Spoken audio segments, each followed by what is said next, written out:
Well, first of all, I just want to thank you, John, and thank you to the Theosophical Society in America for inviting me back to talk about the astrology of 2024. This is a year that is really, I'm seeing this year as really being a turning point in the 2020s. The 2020s is a decade full of change and full of big cycles ending and beginning.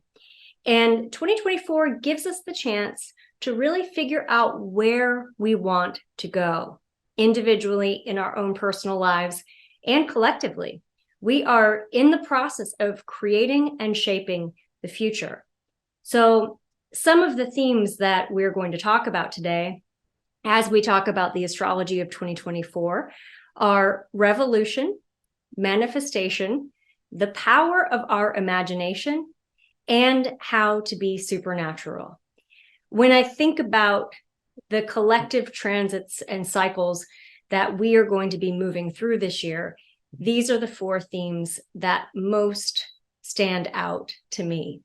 So we will talk about, the way I'm going to structure this is actually talking about each one of these, separating them and talking about the transits of 2024 in relation to these overall themes. We'll also give some key dates that you want to put on your calendar, and we'll discuss the eclipses, the retrogrades, all of those transits that I like to touch on each year as well. So let's get started. So here are some of the big cycles that we are going to be watching this year. The first one is that Pluto is going to be moving between Capricorn and Aquarius. And this Pluto, so Pluto is one of the slower moving planets. It moves, changes signs between, 14 years to 30 years, depending on what sign it's moving through. And so when we have outer planets changing signs, they portend really significant shifts, changes in consciousness. They show evolutionary movements that are happening for us culturally, and we experience these in all areas of our lives. So we're going to spend quite a bit of time today talking about this transit and what it means for us. Jupiter and Uranus are meeting up in Taurus in April. This is one of the big moments of the year, and so we'll talk about that one too. Then right after Jupiter meets Uranus in Taurus, it enters Gemini. Jupiter changes signs about every year, just a little bit over a year. And wherever Jupiter's moving, that's what area of our culture we're seeing flourish. And we're seeing a lot of energy and a lot of growth and expansion. And so we'll talk about what that means with it being in Gemini. Then we have the North Node in Aries and the South Node in Libra all year long. And the nodes are important because they relate to the eclipses. And so each time there's an eclipse on that nodal axis, we get a big dose of understanding what those signs are about, all aspects of those signs, the shadow and the light. And the nodes represent where we're looking toward shaping our future, where we're looking at shaping our destiny. And they also show what areas of our lives we experience sudden upsets, sudden bursts of excitement, sudden changes. Then Neptune is in the last degrees of Pisces. That's another one of our big themes. It's getting ready to move into Aries next year. And in 2026, it kind of moves back and forth over the last few degrees of Pisces. And so Neptune stays in a sign for about 14 years. And when Neptune moves into a new sign, we have a whole new way of thinking about our culture through the lens of music, the arts, through what we're looking at with our spiritual practices. And so Neptune's closing a chapter, Pluto's opening a chapter.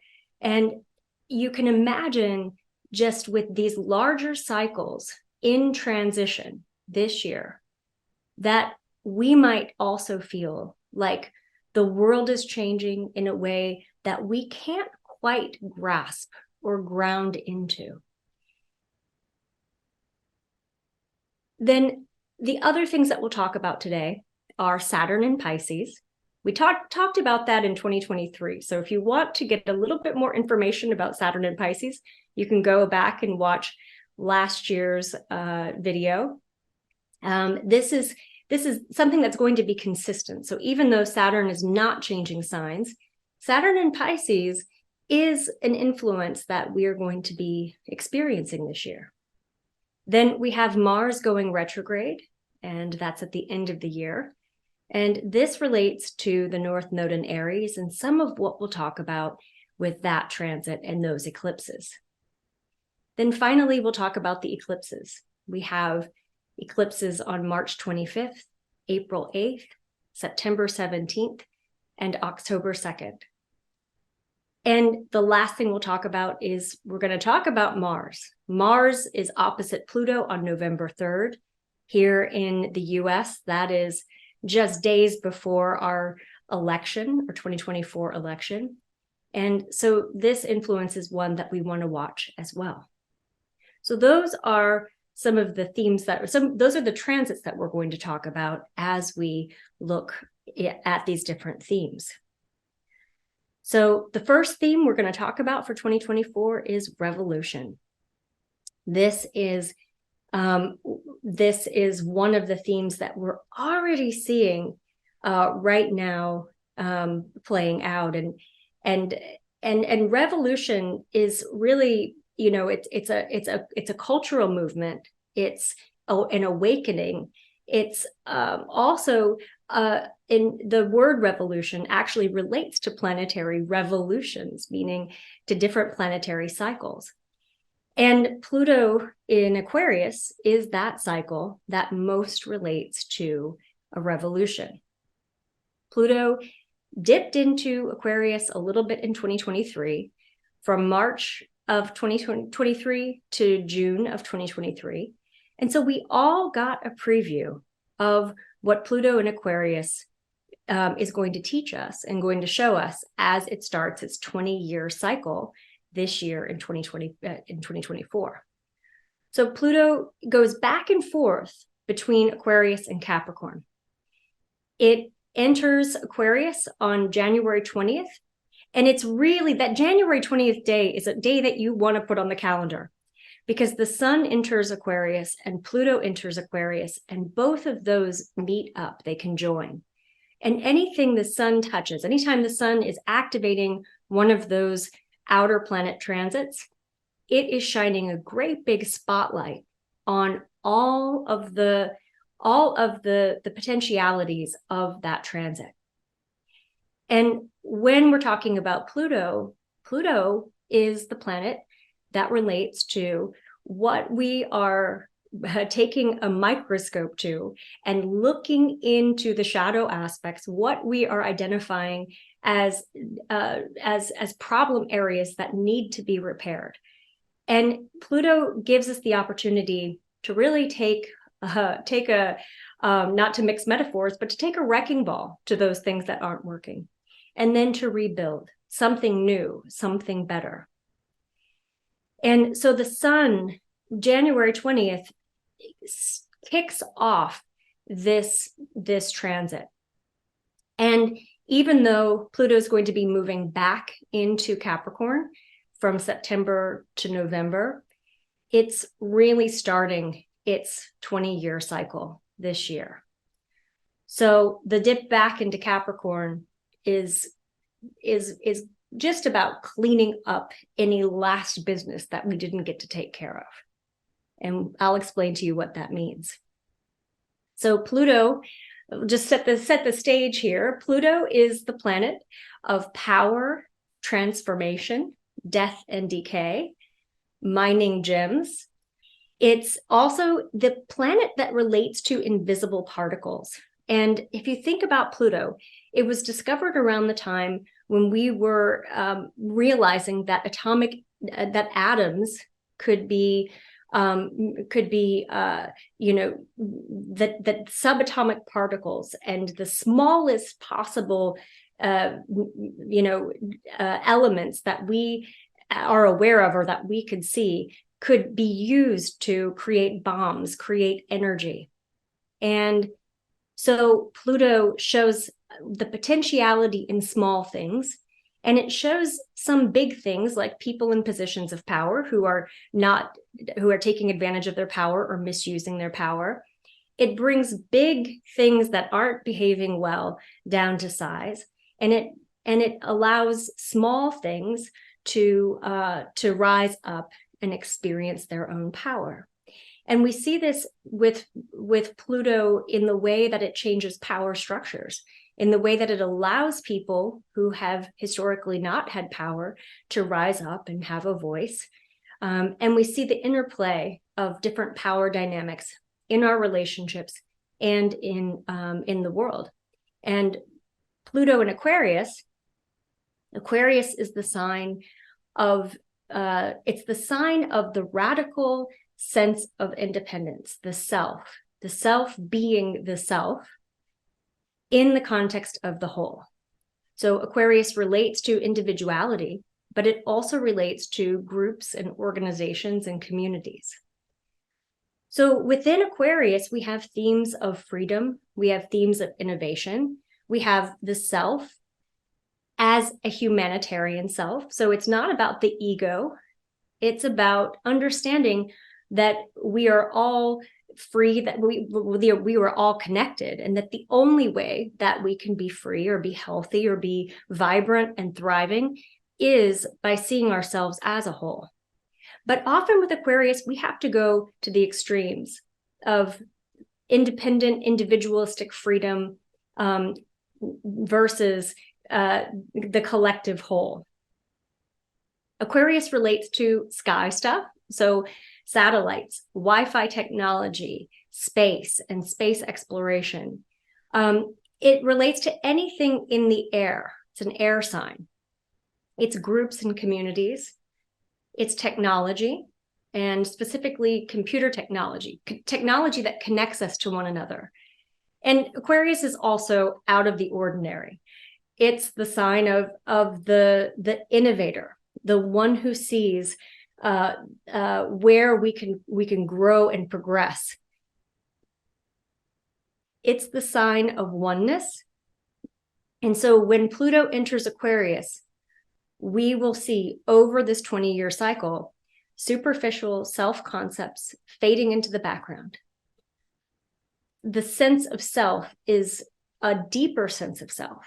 And again, it's that sense of self in the context of the whole.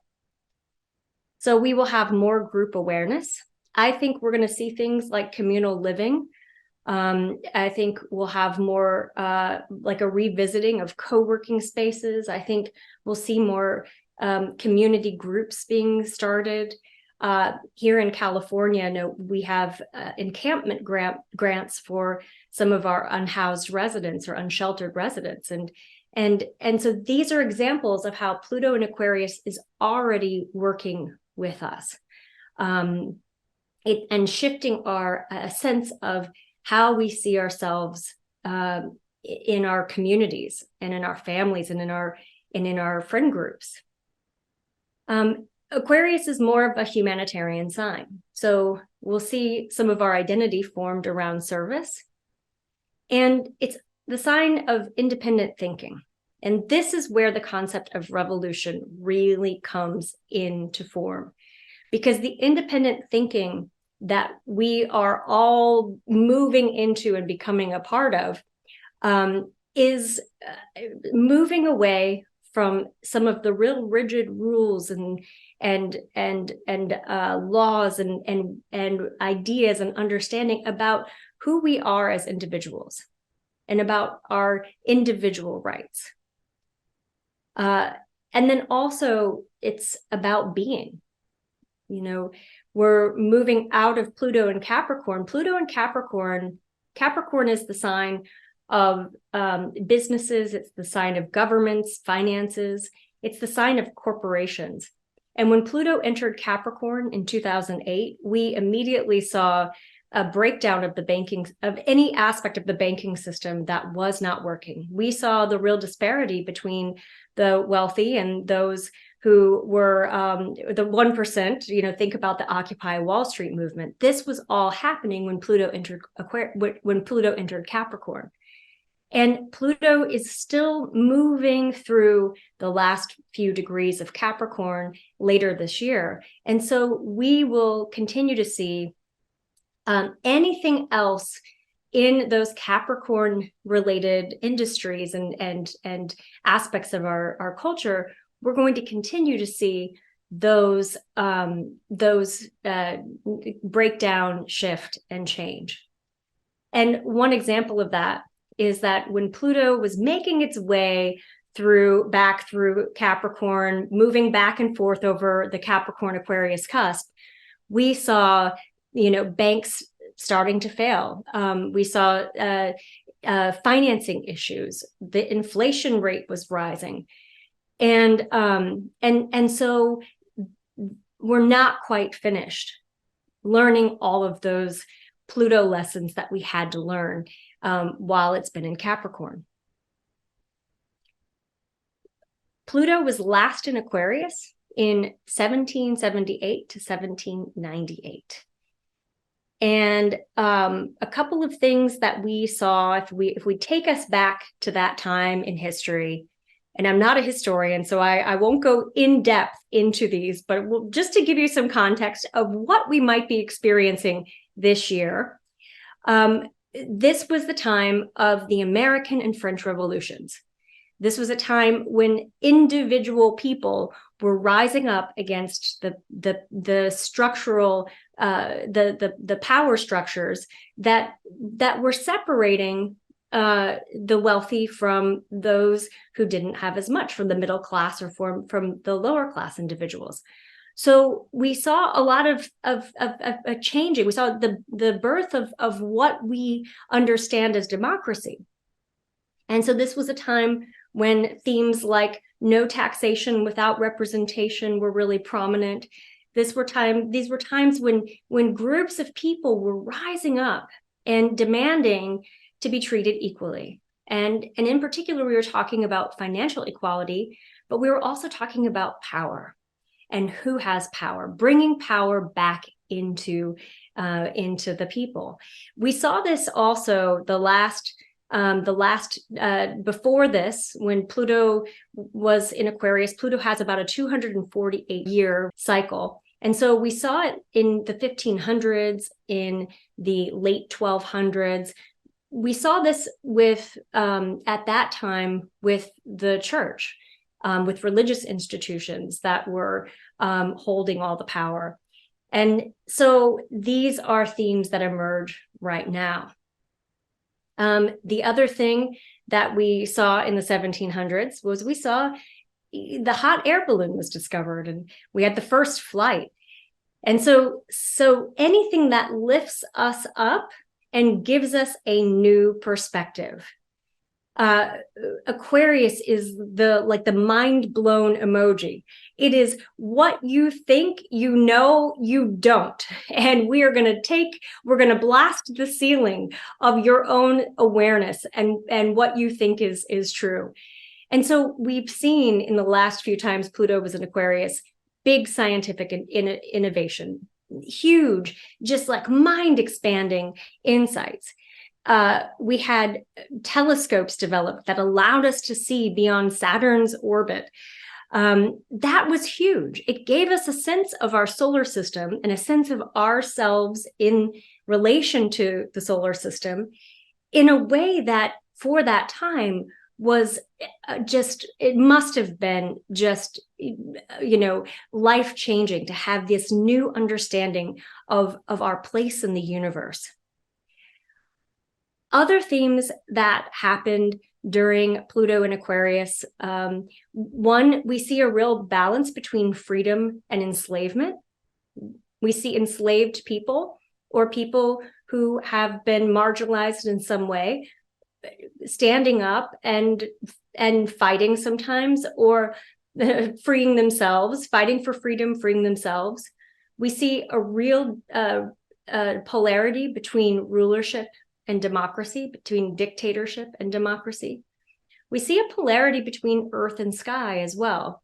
While on the one hand, we are expanding space travel, historically, there are more humanitarian efforts and environmental efforts taking place on the earth. So it's a connection between the microcosm and the macrocosm. Pluto in Aquarius is an intellectual and philosophical revolution. We see a distinction between colonies and colonization and communities, what it means to go in and inhabit a place, to take over a place, versus what it means to thrive together in a local group, in a local community. Humanism is a concept that's related to Pluto and Aquarius. And Pluto and Aquarius is a time when the desire to explore and to establish new worlds and to see beyond our local horizons, when that's really strong. And right now at this time, there's already conversations about colonizing space or setting up space exploration. Who's going to colonize the moon? Who's going to set up a colony in Mars? And so these are conversations that are going to play out over the next 20 years. But 2024 awakens us to really what we're moving into. And it allows us to really ask ourselves, do we want to move into this? Artificial intelligence is another theme with Pluto and Aquarius as well. And so it helps with astrology. I love astrology because by looking at past cycles, you get a real template for what we can expect. And even though we don't always know exactly how things are going to play out, we get a glimpse at what's coming down the road.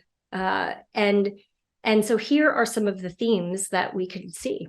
One, in the 1200s, we had the work of Aristotle being discovered, Renaissance humanism. This was the early Renaissance.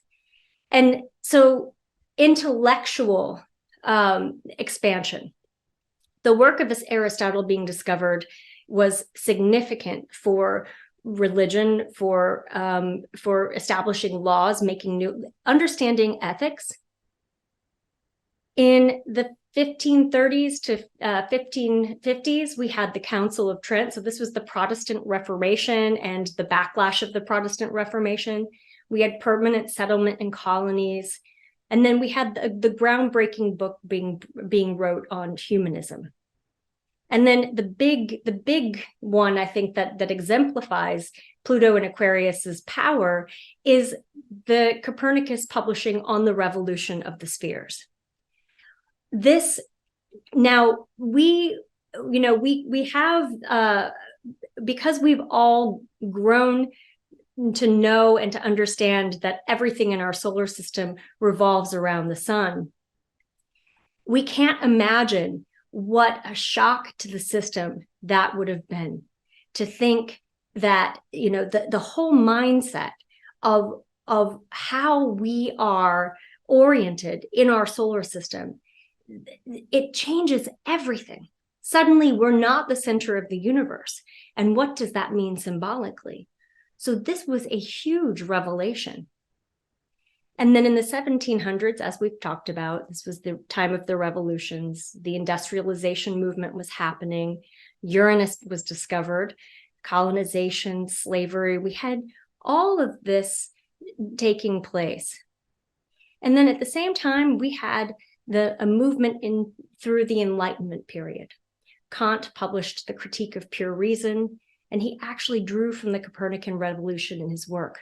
So you can see how these cycles bring us back in time, but they give us new understanding and new ways of working with knowledge that we gave birth to at that time. There was also a big movement with Pluto and Aquarius in equality, in particular gender equality.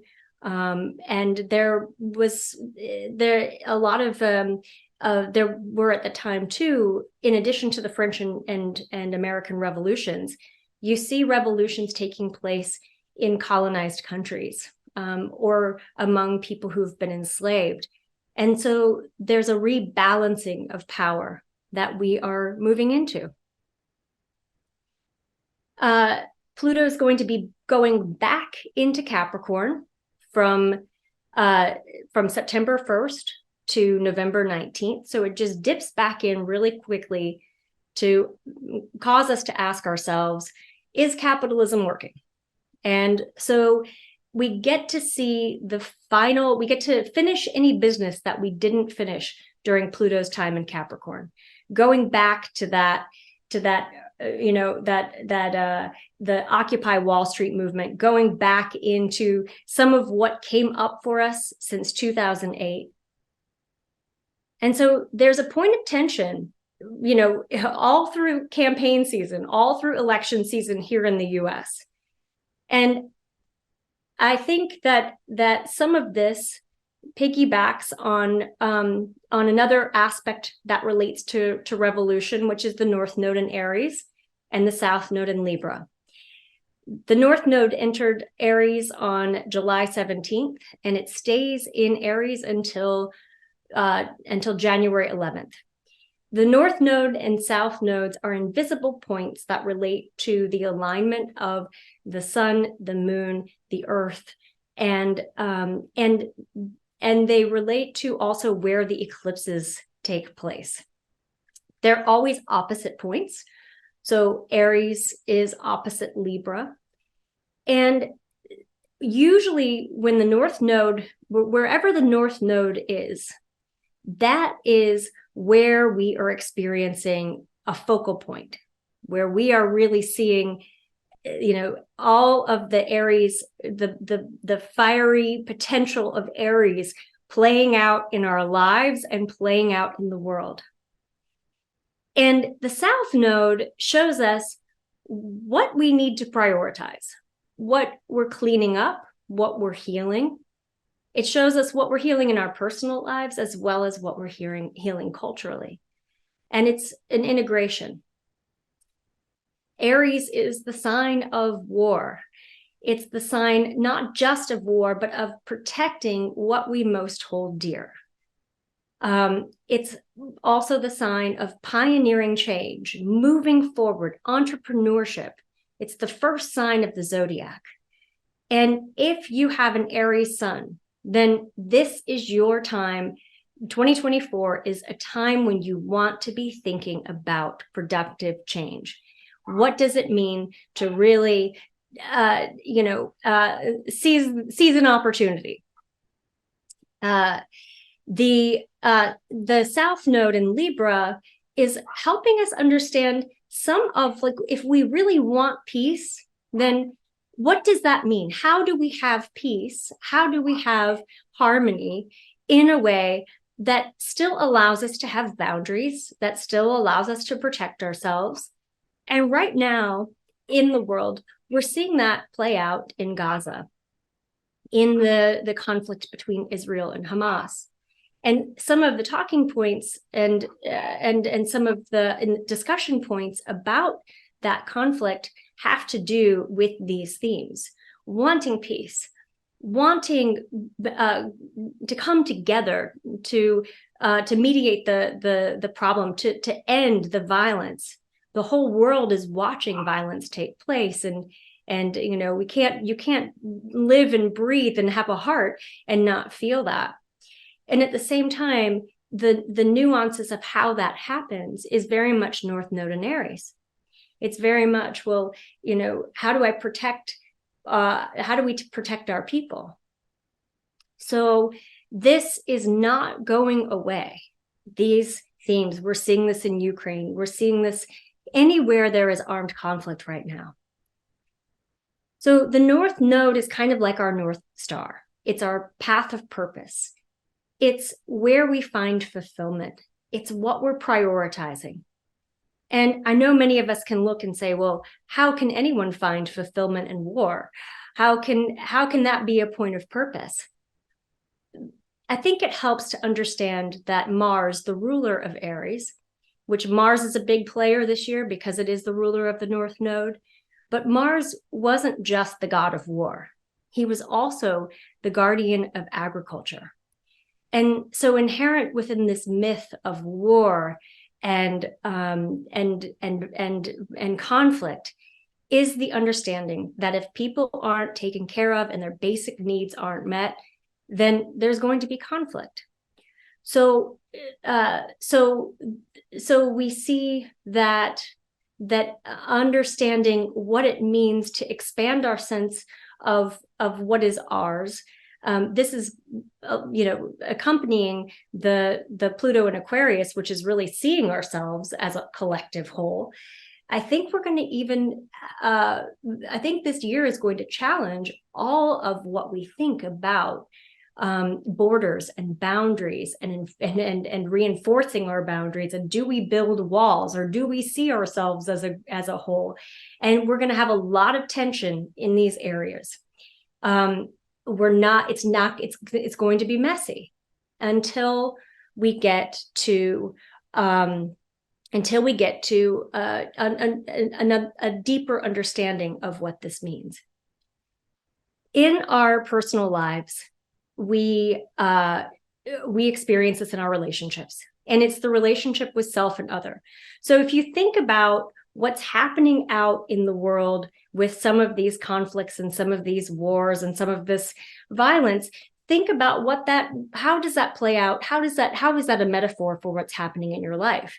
Are you finding that you need to take more space in your relationships? Are you needing more independence? Do you want to have more freedom but feel more obligation?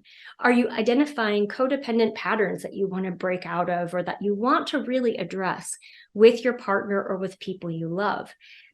These are some of the things that we're looking at, that we're exploring, and that 2024 is going to allow us to really unpack. The North Node in Aries was last in Aries in 2004 to 2006. And just a couple of news stories from that time. We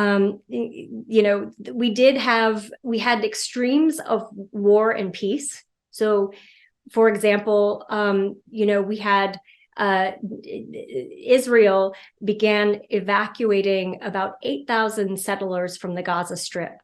And so, we often, with nodal returns, we go back and we revisit some of the themes that happened, or some of the events that happened at that time. The Indonesian government and the GAM signed a peace accord to end their 30-year-long civil war. We had weeks of violent rioting in the impoverished French Arab and French African suburbs of Paris. And we also had, the Terry Schiavo case was a focus that was very emotionally charged. We had, movies that came out that were war-related movies. War of the Worlds came out. Star Wars Episode 3 came out. These were some of the highest-ranking films of that time. Harry Potter and the Goblet of Fire. Aries is a fire sign, and so there's, you can feel that sort of the urgency to act when you feel passionate about something. That is the North Node in Aries. The North Node relates to our eclipses, and so here is the first eclipse. And this eclipse is taking place on March 25th, and it is the moon is in Libra. So it's a lunar eclipse. One thing that is significant about this eclipse that I wanted to point out is that we have Pluto in Aquarius at that time. Pluto is moving. The moon will be moving in a trine aspect to Pluto. So Pluto's newly established presence in Aquarius is very much a theme of this eclipse. Now, if you have Aries, Libra, Cancer, or Capricorn in your chart, this is an eclipse that is likely to touch an aspect of your life. Eclipses can signify sudden changes, new beginnings. They can kind of shake up our world. This one features Venus and Saturn and Neptune and Mars. So Venus and Mars being our relationship planets in the sign of Pisces, really settling and balancing and adding grace and a desire for peace and harmony and commitment to that Aries fire. Then the next one that we have is we have a solar eclipse on April 8th. And this eclipse is this is April. You want to set aside the month of April. There's a lot happening in April. This is a very big period of time. I would say if there's one month to highlight overall, April is it. Then October and November are the next. But everything in April is moving us up to the Jupiter-Uranus conjunction. So this eclipse features the sun and the moon in an aspect relationship and a conjunction with Chiron. Chiron is the little planetoid that wakes us up to the ways in which we can teach and heal others. And so this is like the water after a fire season, a rain after a fire season. This eclipse is the softening of our hearts. It's the raising of our voices. We have Mercury retrograde in conjunction with Eris. Eris is a little dwarf planet who is the goddess of discord for progressive change. And so we have within this the activist spirits within all of us waking up, wanting to be heard. And we have Chiron saying, but I want it to be effective. So this is a really powerful eclipse. It's also powerful because Jupiter and Uranus are moving really close to one another. And so that is another, that's one of our biggest transits of the year. That will be a culmination of so many things that the collective desires, individual desires. And so this solar eclipse is an action-packed one and a powerful one. The other thing about this eclipse that's notable is that Mars is right next to Saturn.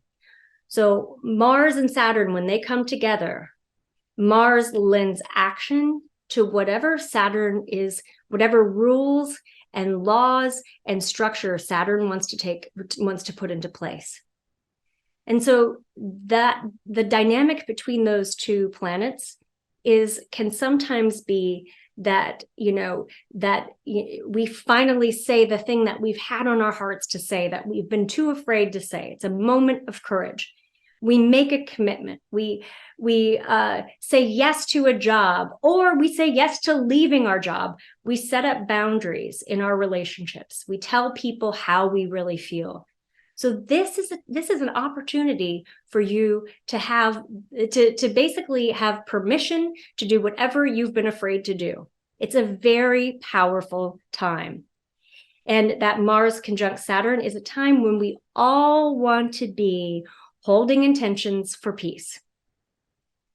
We all want to be gathering in groups, and we want to be having peace circles. Not just for what's happening in the world, but also for what's happening in our communities, for any division that exists anywhere. Peace starts within ourselves and our homes, and it ripples out. Then on May 19th, right after that, we have Mars meeting up with the North Node. So Mars rules Aries. So Mars meeting up with the North Node this is a conjunction that gives us passion, to do what we have been afraid to do. So this is one of those go-getter, transits. And so if you've been wanting to take a risk, but you haven't known quite if it's time yet, or you've been concerned about ramifications of starting something new, April and May are one of those good times to be putting the pieces into place. Then 6 months later, we have the eclipses in September and October. This September 17th eclipse is the first eclipse in the, even though the North Node is in Aries and the South Node is in Libra, we have the Sun in Virgo and the Moon in Pisces. So we get a little preview of 2025's eclipse cycles. This eclipse we have the Moon meeting up with Neptune, and Neptune is in those last degrees of Pisces, which we're going to talk about in just a few minutes. And so this is the dream awakener. This is the lunation that asks us to look inside of our hearts and determine, who do we love? What do we love? And can we expand our capacity to love? This is a service-oriented moon, so it's great for volunteer work. It's an organized moon when we want to be really discerning about how we're dedicating ourselves and our energies. Pluto's also back in Capricorn at this time, so in many ways it's a look back before we move forward. Then the October eclipse moves us back into Libra, and this eclipse is a peace-building eclipse. We have the Moon, the Sun, and Mercury in Libra. This is a time for negotiation. This is a time for prioritizing our relationships.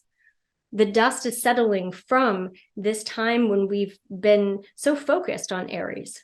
This allows us to find that harmony with any situations in our lives or in the world that still feel like there's a lot of conflict. And so, keeping with our revolution theme, right after these eclipses in December, we have Mars going retrograde. And Mars goes retrograde about every 2 years. And when Mars stations retrograde, we reflect on those conflicts that we're going through in our lives. We look at what's, it's like, do I really want to keep fighting? Or, sometimes it's identifying what's not working in our relationships, or what kind of boundaries we need to set in our relationships, or seeing the ways in which the fact that we haven't been reinforcing our boundaries, or even just saying what we need or what we want, or expressing ourselves, we see the fallback from that. And Mars is retrograde until February of 2025. So we even start 2025 a little slow. Mars is our determination, it's our drive, it's our will. And so we end the year really feeling like, what did we accomplish? And so all the upheaval and the revolution and the change that we experience early in the month, and especially in April, or the year, especially in April, in that the end of the month, we replay it all. And not in a way that we're having to relive it, but in a way that we get to redo anything that we want to, that didn't work the first time. And so this is, again, this is a peace building transit. We end the year feeling like there's some hope for peace. And we end that in January, the North Node moves out of Aries. And so that doesn't mean that all the wars that are taking place in 2023 and 2024 are going to miraculously be over. But it says that we're moving forward, that we've found new ways to negotiate, to come together. And and that the intensity of seeing what's happening in the world, that starts to subside. And hopefully we're seeing successful peace-building efforts. Which brings us into our next theme, which is manifestation. One of the big transits of 2024 is Jupiter conjunct Uranus in Taurus. This happens on April 20th. And Jupiter is the planet of faith. It's expansion. It is, I believe anything is possible. So we have Jupiter, which expands our sense of what we can have. It shows us what most excites us, what most inspires us. And Uranus is the planet of electricity, of sudden change, of connection. It's the planet that relates to reaching out of the box and gathering and bringing insights down. It's new insights, it's inventions. When you have these two planets coming together, this is like you have faith meets electricity. You have luck meeting sudden change. And so anything is possible. We can expect to have some twists of fate. We can expect shakeups to happen in our lives, ultimately that deliver us to what is going to make us feel most alive and free. But sometimes going through that passage isn't comfortable and it isn't easy. And sometimes we have to be willing to let go of something that we have been holding on to that isn't aligned, that doesn't feel good, that has been, not allowing us to be free. And so this transit is a time of culmination. So leading up to April, we want to be engaged in our spiritual practices that keep us open. We want to practice non-attachment. So think about those Buddhist practices, non-attachment. Think about radical acceptance. So yes, we want to be offering intentions, but many of the intentions that are going to reach fulfillment at this time have been ones that we have set a long time ago, several years ago. So if you have had a desire that's burned in your heart, then this could be a time when everything comes together, especially if you have planets, your sun, your moon, your rising, one of your personal planets in the late degrees of an earth sign. So that's Taurus, Capricorn, or Virgo. This conjunction happens at about 21, 22 degrees of Taurus. And so any planets that you have within those few degrees will likely be touched by this transit. So fasten your seatbelts.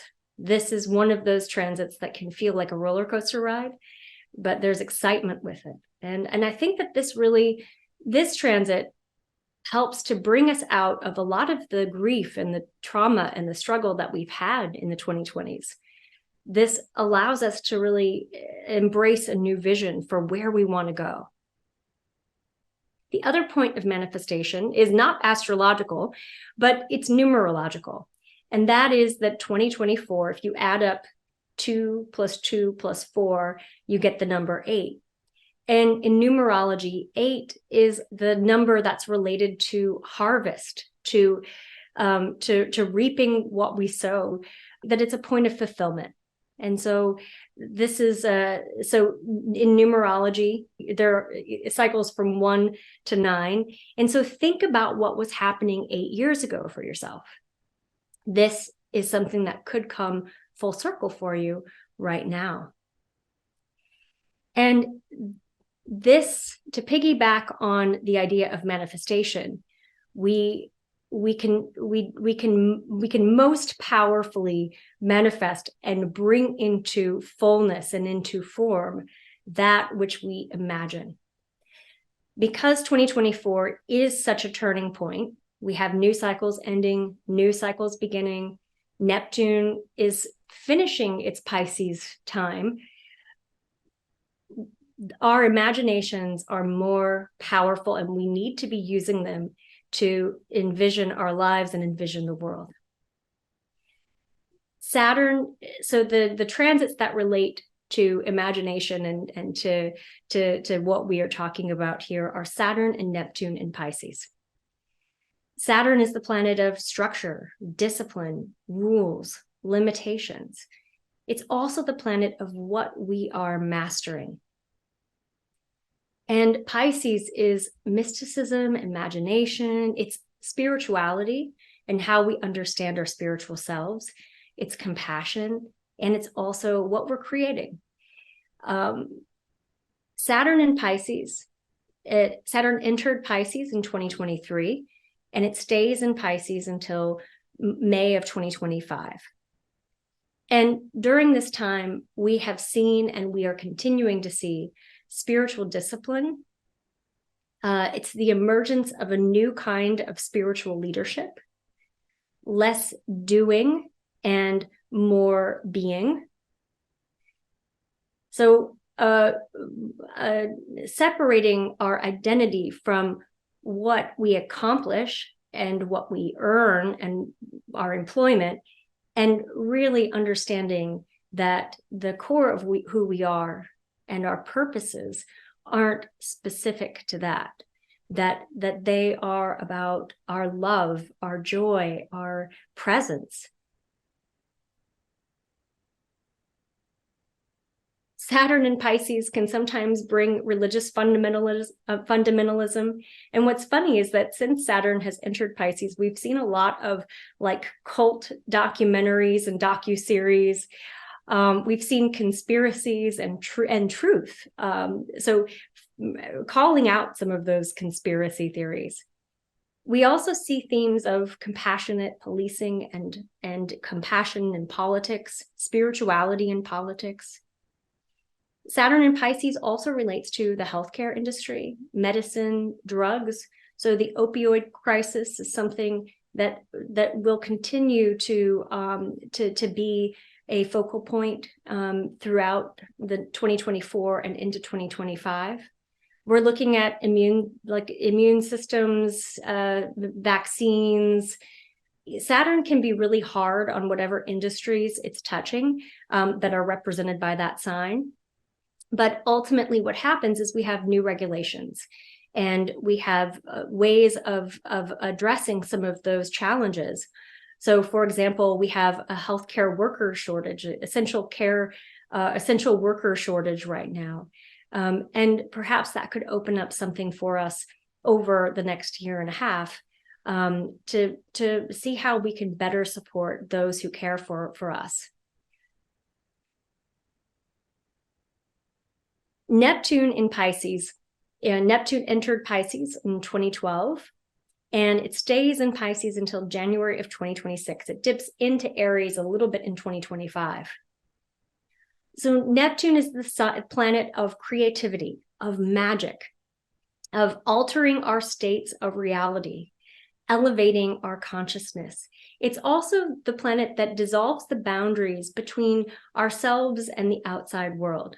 And Pisces, again, is mysticism, creativity. It is our extrasensory perceptions, our intuition, our psychic abilities.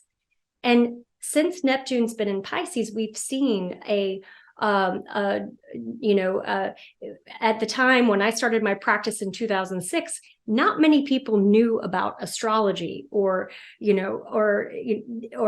people thought that what we do was similar to fortune telling. But now there's been so much more awareness about things like witchcraft and things like psychic mediumship and even theosophy. And so that is something that's going to continue to be visible. We're going to see it in new light in 2024 and 2025. But Neptune's at the very end of this cycle. So it's going to really separate who's authentic from who's not. And so we could see just a deluge of that on TikTok or YouTube or other channels.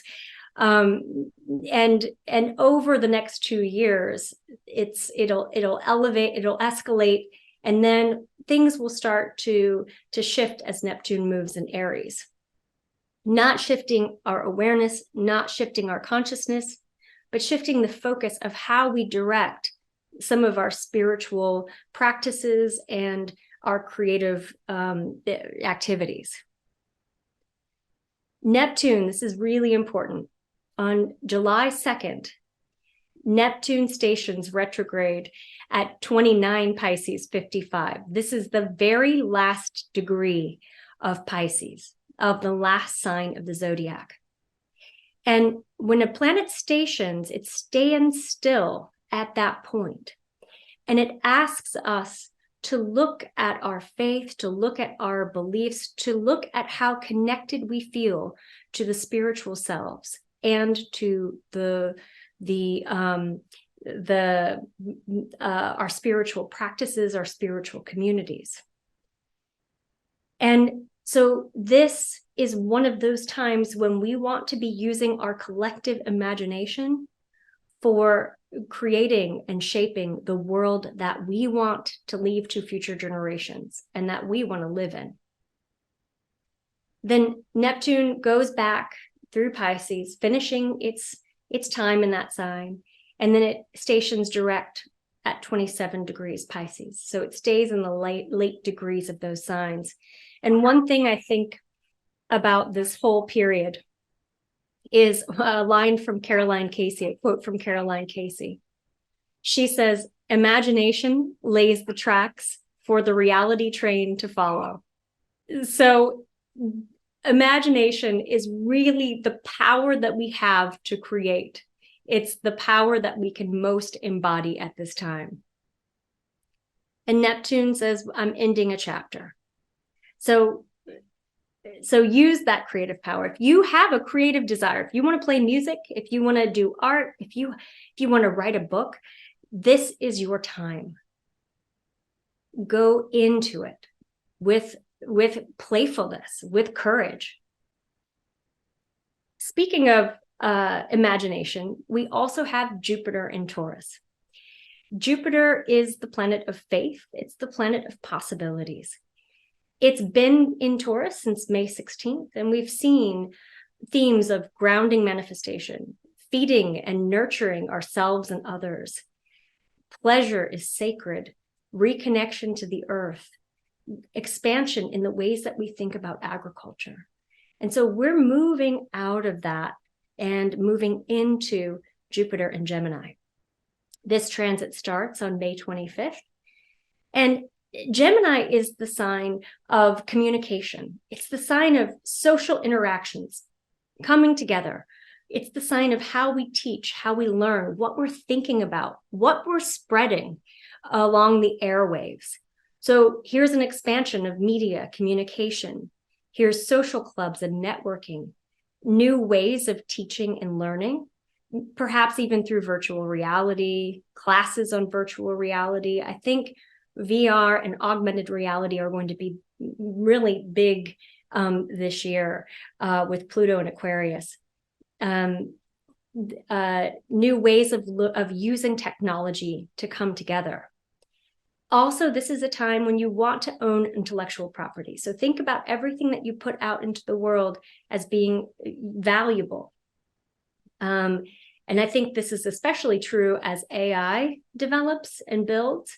And copyright is going to be one of those things that we're looking at. So everything you put out into the world is your intellectual property. The final theme we look at is how to be supernatural. And some of the transits that relate to this are definitely Saturn and Neptune in Pisces, which we talked about. And so here we have a real integration of mind, body, and spirit, so wholeness. And the way that we're going to be seeing healthcare and wellness, those industries are going to be shaped by these transits and by Pluto and Aquarius. So if power is being reconsidered, then how does that relate to how we care for ourselves? Pluto changing signs is a total shift in consciousness that brings the power back to the individual. And so part of being supernatural is also understanding that power isn't just our decision-making ability. Power is also our understanding that we really are participating in shaping the global consciousness, in shaping the world.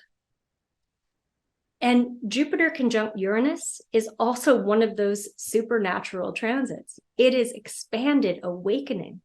It is seeing new visions for ourselves and living into them. It's hope, the rebirth of hope. And everything that happens in 2024 sets the stage for the larger cycles opening in 2025 and 2026, as Neptune enters Aries and Saturn enters Aries and Uranus enters Gemini. Big changes. Like 2024 sits between the outer planet activity of 2020 and 2021, features Pluto's move into Aquarius, and then the other outer planet activity of 2024 or 2025 and 2026. 2024 is like a fulcrum. It brings us into balance of where we've been and where we're going. But it also asks us to be very careful about what we're creating as we move forward. So I'll run through some key dates for you so that you can put them on your calendar. In addition to April 20th, which was that Jupiter-Uranus conjunction, a very big transit. And in addition to those Mars transits that we talked about, and the eclipses on March 25th, April 8th, September 17th, and October 2nd, you also want to note the Mercury retrograde cycles. And we start the year with Mercury stationing direct on January 1st. And so it's a symbol, I think, of our desire to move forward, even though Mercury's still moving slowly. And so we're not able to have the full momentum that we want as we start this year. Then Mercury's retrograde, April 1st through the 25th. Again, adding to the drama, the excitement, the activity of April. Then August 4th through August 28th. And finally, November 25th to December 15th. And then Mars is retrograde from December 6th to February 23rd, 2025. So that's another Mars retrograde and Mercury retrograde are two times when, if you are planning a wedding or planning a major party or activity, you might want to, just be aware of those dates and keep that into consideration as you're planning out your 2024 calendar. So that is all we have for 2024. I hope you can tell it's going to be a really exciting year, and I'm looking forward to what I think is going to be a reprieve after the tension, the hard energies of the early 2020s. This is a year of recalibrating and really seeing where we want to go next. You can find me at rachellangastrologer.com if you have any other questions. And I encourage you also to look at any, I feel very fortunate to be able to teach with the Theosophical Society in America. So I would love for you to join me at any future classes. And once again, thank you, John, and thank you to the whole team at TSA. I really appreciate being able to be here and give this presentation. And I'll be checking the comments. I love engagement, so I'll be checking comments. If you have questions, I'll respond to as many as I can. So thank you all very much, and Happy New Year.